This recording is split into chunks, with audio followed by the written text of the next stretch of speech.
इस वीडियो में हम लोग हेयर सेविंग, जो बाल को हम लोग मुड़वा लेते हैं या गंजा करवा लेते हैं, तो उसकी क्या उपयोगिता है हेयर फॉल के मरीजों में, उसके बारे में बात करेंगे। तो बहुत सारे मरीज जो होते हैं हमारे पास रेगुलरली आते हैं कि उन्हें ये चीज़ समहाउ कैसे सोसाइटी में ये चीज़ फैल गई है कि बाल सेव कराने से जो गंजापन वाली प्रॉब्लम है वो उस दौरान तक रुक जाती है। तो कई मरीज ऐसे आते हैं कि जो सालों साल गंजा करवाए जा रहे हैं, मतलब कि जैसे गंजा करवाए फिर जाके गंजा करवाए, ऐसा सालों साल, और वो आकर कहेंगे कि गंजा हो करके मैं अपने बालों को रोक रखा हूँ। तो ये जो है ये प्योर मिथ है, मतलब पूरी तरह से ये भ्रांति है। इसका कोई भी वैज्ञानिक आधार नहीं है कि आपका बाल सेव कराने से आपका गंजापन वाली प्रॉब्लम रुक जाएगी। और ऐसा कुछ लोग जो थोड़े से तर्क वाले लोग होते हैं तो वो इसमें दिमाग लगाने की कोशिश करते हैं और खुद से कुछ नई चीज़ें निकाल करके लाते हैं। तो जैसे कुछ लोग ऐसा करते हैं कि गंजापन कराने से बालों का पोर खुल जाता है, पोर खुल गया, और पोर खुल गया तो बाल खूब, वो रास्ता उनका खुल गया तो बाल खूब दौड़ेगा, उड़ेगा बाल। तो एकदम ये गलत भ्रांति है। इसके पीछे क्यों गलत भ्रांति है उसके बारे में हम लोग बात कर लेते हैं। तो बाल का जो वाइटल जिंदा हिस्सा है वो होता है बाल का जड़, रूट, जो जड़ है। तो सारी प्रक्रिया जो बाल झड़ने की है तो वो सब कुछ जड़ से लेना देना है। उस जो बाहर जो हमारा बाल है, इसका बाहर ग्रोथ में या लंबाई में या कहीं से भी इसका कोई उपयोगिता नहीं है। ये बाल की इसको आप कैंची से काट लीजिए, कोई दर्द नहीं होगा। क्यों नहीं दर्द होगा? क्योंकि ये मुर्दा है, डेड है, ये डेड केराटिन है और कुछ भी नहीं है। जो भी जीवन है बाल का तो वो बाल के जड़ में होता है, हेयर रूट्स में। और हेयर रूट्स कहाँ होते हैं? तो बाल के जो जड़ होते हैं वो हमारे स्किन के तीसरी लेयर में होते हैं। पहला लेयर होता है एपिडर्मिस, दूसरा होता है डर्मिस एंड तीसरा होता है हाइपोडर्मिस या सबक्यूटेनियस फैट।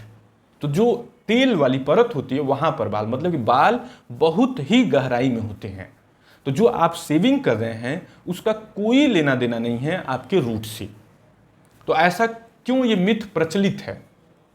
ऐसा इसलिए मिथ प्रचलित है कि जैसे आपका बाल झड़ रहा था, हेयर शेडिंग हो रही थी, तो बाल लंबे थे, तो 1 2 3 बाल भी गिर रहे थे तो आपको दिख रहा था आंख के सामने। आपने शैम्पू किया तो हाथों में आ गया, आपने देखा टेबल पे पड़ा हुआ, बिस्तर पे पड़ा हुआ, तो क्लियरली ऑब्जर्व किया जा सकता है। लेकिन जब आप सेव कर देते हैं तो बाल जो है जो झड़ेंगे, अब जो झड़ने की प्रक्रिया है वो अब आंखों से दिखाई नहीं देंगे।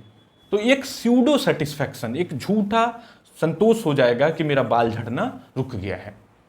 तो वो उसी तरह से हो गया कि जैसे शुतुरमुर्ग जो होता है जब कोई परेशानी आता है तो वो रेत में अपनी मुंडी घुसा देता है। तो ये काम उसी तरह से हो गया कि आप सेव कर दिए तो आंख से दिख नहीं रहा है बाल झड़ना, तो आपको लग रहा है कि मेरा गंजापन एकदम रुका हुआ है, ठीक है। लेकिन ये बिल्कुल ही गलत बात। और पोर्स जो होते हैं वो कभी किसी के बंद नहीं होते हैं। जैसे ऐसा नहीं है कि आपका बाल, ये जिन लोगों का नॉर्मल बाल उग रहा है, महिलाएं तो कभी बाल नहीं सेव कराती हैं, तो उनका पोर क्यों नहीं बंद होता है? एक बार दिमाग लगा के सोचिए। और यदि पोर ऐसे बंद हो जाता साधारण कंडीशन में तो सबको सेव कराना पड़ता थोड़े थोड़े दिन पे। तो जिनको गंजापन नहीं है तो वो क्यों नहीं बार बार अपना सेव करा रहे हैं बाल? तो जो पोर बंद करने का कुछ लोग रीजनिंग देते हैं वो बिल्कुल ही गलत है, उसका कोई वैज्ञानिक प्रमाण नहीं है। दूसरी चीज़, एक बाल झड़ने की एक परेशानी होती है टिलोजन इफ्लूवियम। तो उस परेशानी में जो बाल गिरने की प्रक्रिया होती है वो खुद ब खुद अपने आप 2 से 3 महीने में बाल झड़ना पूरी तरह रुक जाते हैं और थोड़े समय पे बाल वापस पहले जैसे आ जाते हैं। आप कुछ भी ना करें तो भी, 1 रुपये का ना इलाज करें, ना शैम्पू लगाएं, ना तेल लगाएं, ना कुछ भी ना करें, बस केवल आप अपना डाइट सही रखें, केवल आप अपना लाइफस्टाइल, स्ट्रेस, स्लीप, इन चीज़ों को अच्छा रखें तो वो बीमारी खुद ब खुद रिकवर हो जाती है। तो उसमें आप कुछ भी करेंगे, जैसे आपने गंजा करा लिया तो जब बाल वापस आएगा तो वापस आने में 2 से 3 महीना बीत चुका होता है, ठीक ठाक बाल आने में। तो आपको लगता है कि अब बाल बीमारी खत्म हो गई। जो टिलोजन इफ्लूवियम ट्रांजिएंट इंसल्ट था, टेम्पोररी जो बीमारी थी, तो आपको लगा कि अब जो बाल आया है वो मजबूत है और उझड़ नहीं रहा है, तो इसका मतलब कि जो मैंने गंजा कराया था तो उससे मेरी प्रॉब्लम सॉर्ट आउट हो गई। तो इसी वजह से ये जो मिथ है ये पॉपुलर है। और टिलोजन इफ्लूवियम बहुत ही सामान्य प्रॉब्लम है, मतलब इतना सामान्य है कि इसको ऐसे बोला जाता है कि कोई भी व्यक्ति दुनिया में नहीं है कि जो कभी ना कभी उसको टेलोजन इफ्लूवियम न हुआ हो उसके पूरे जीवन में, मतलब कोई व्यक्ति नहीं है।